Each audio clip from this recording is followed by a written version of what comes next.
भाषा अनेक है लेकिन भाव एक है और वो भाव है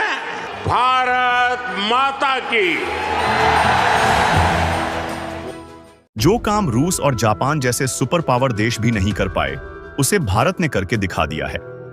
दरअसल हाल ही में आई इस खबर ने तहलका मचा दिया है कि अमेरिका और चीन के बाद भारत दुनिया का तीसरा सबसे बड़ा ताकतवर देश बन चुका है और रिपोर्ट में साफ साफ बताया जा रहा है कि जापान और रूस जैसे पावरफुल देश भारत से पीछे जा चुके हैं। और देखा जाए तो दुनिया भर में इस समय लगभग 195 देश हैं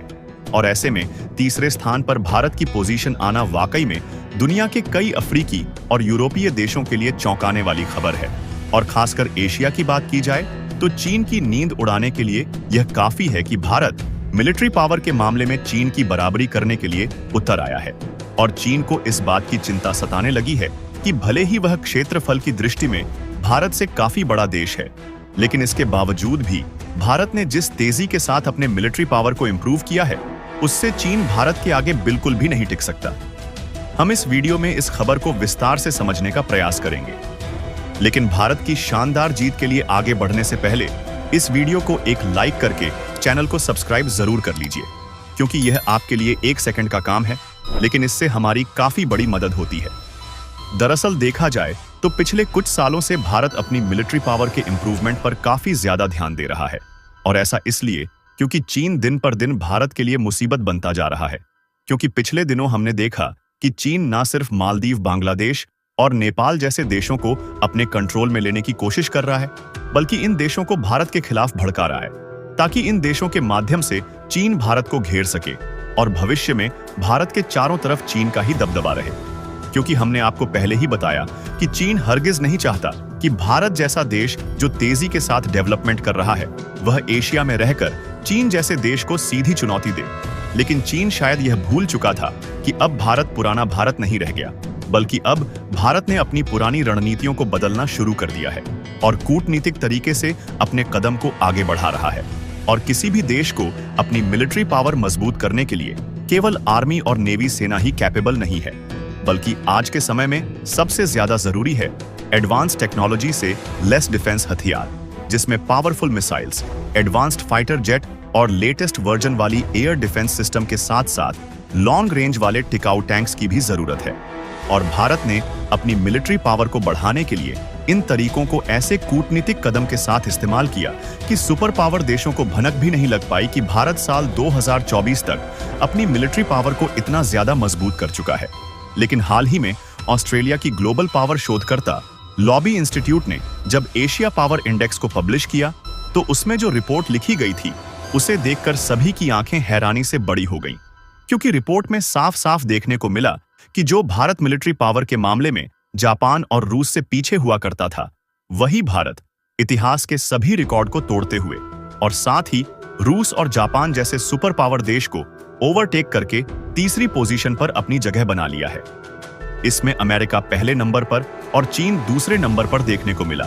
जबकि जापान की पोजीशन खिसककर चौथे नंबर पर चली गई और रूस सुपर पावर होते हुए भी 6वें नंबर पर पहुंच गया।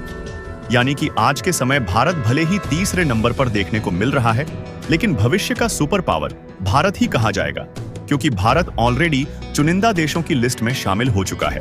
आपको बता दें कि भारत ने अपनी मिलिट्री पावर को मजबूत करने के लिए सबसे ज्यादा ध्यान दिया मेड इन इंडिया प्रोडक्शन पर, जिसमें भारत की DRDO, Hindustan aeronautic limited, L&T और कल्याणी ग्रुप के साथ साथ भारत की कई स्टार्टअप कंपनियों ने बढ़ चढ़कर नई और लेटेस्ट टेक्नोलॉजी वाले डिफेंस हथियारों को डेवलप किया। हालांकि यह भारत की कंपनियों के लिए अकेले करना संभव नहीं था, क्योंकि हम लोगों के पास सभी तरीके की लेटेस्ट टेक्नोलॉजी नहीं है। इसलिए यहाँ पर भारत ने एक बार फिर से कूटनीति का इस्तेमाल किया और रूस, जापान, जर्मनी के साथ साथ अमेरिकी और इजराइल की कंपनियों के साथ जॉइंट वेंचर में मिसाइल टैंक्स और फाइटर जेट के प्रोडक्शन का काम शुरू किया, जिससे भारत के जो हथियार थे विदेशी टेक्नोलॉजी से लैस होने के कारण पहले से भी ज्यादा ताकतवर बन गए और साथ ही इनका प्रोडक्शन भारत में किया गया। इससे भारत की मेक इन इंडिया की ताकत को तो मजबूती मिली ही, साथ साथ इन सब की मैन्युफैक्चरिंग लागत काफी कम देखने को मिली, जिसके कारण यह भारत के लिए प्लस पॉइंट बन गया। और भारत ने दूसरे देशों में अपने डिफेंस हथियारों के एक्सपोर्ट को भी बढ़ाना शुरू कर दिया। और कमाल की बात यह है कि भारत के डिफेंस हथियार बेहतरीन क्वालिटी के साथ साथ अमेरिका, जर्मनी और फ्रांस जैसे देशों की अपेक्षा कम प्राइस में मिल रहे थे। इसलिए यूरोप, अफ्रीकी देश, मिडिल ईस्ट और कुछ साउथ अमेरिका के कई देशों ने भारत से डिफेंस हथियारों को खरीदने के लिए अपने हाथ को आगे फैलाया। इसके बाद भारत का डिफेंस एक्सपोर्ट तेजी के साथ बढ़ने लगा और धीरे धीरे 85 देश भारत के साथ डिफेंस हथियार खरीदने के लिए जुड़ गए। जहां पिछले एक साल में भारत के द्वारा डिफेंस एक्सपोर्ट को देखा जाए तो उसकी वैल्यूएशन लगभग 21,000 करोड़ रुपए की है, जिसमें ओवरऑल रिपोर्ट में बताया गया कि 78% की ग्रोथ भारत ने एक साल में अचीव किया है। और मेन बात यहीं पर खड़ी होती है जो कि हमें समझने की जरूरत है। दरअसल जब भारत का एक्सपोर्ट तेजी से बढ़ने लगा तो डिफेंस हथियार महंगे होने के कारण भारत की कमाई काफी ज्यादा बढ़ गई, जिससे चीन, रूस और जापान जैसे देशों को लगने लगा कि भारत अपनी इकोनॉमी बढ़ाने के लालच में डिफेंस एक्सपोर्ट पर इतना ज्यादा ध्यान दे रहा है, तो जाहिर सी बात है कि भारत अपनी मिलिट्री पावर पर बिल्कुल भी ध्यान नहीं दे रहा है। हालांकि इन देशों का यह सोचना बिल्कुल ही गलत था, क्योंकि सामने से तो भारत ने अपने डिफेंस एक्सपोर्ट को बढ़ाने पर खूब ध्यान दिया, लेकिन पीठ पीछे भारत ने अपनी मिलिट्री पावर को मजबूत करने की कोई सर नहीं छोड़ी है। और भारत खुद के देश में बनाई गई BrahMos missile, light combat, aircraft, air defence जैसे ताकतवर हथियारों को खुद के लिए भी भारी भरकम मात्रा में इकट्ठा कर चुका है।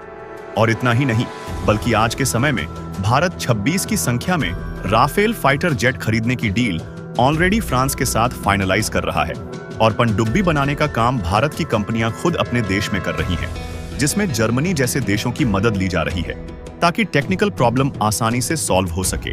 और आपको जानकर हैरानी हो सकती है कि भारत के पास जो INS विक्रांत नामक पहला स्वदेशी एयरक्राफ्ट कैरियर है, उसे दुनिया के टॉप एयरक्राफ्ट कैरियर में गिना जाता है। और इसके अलावा भी INS विशाल और INS विक्रमादित्य नाम के 2 एयरक्राफ्ट कैरियर को बनाने का काम चल रहा है।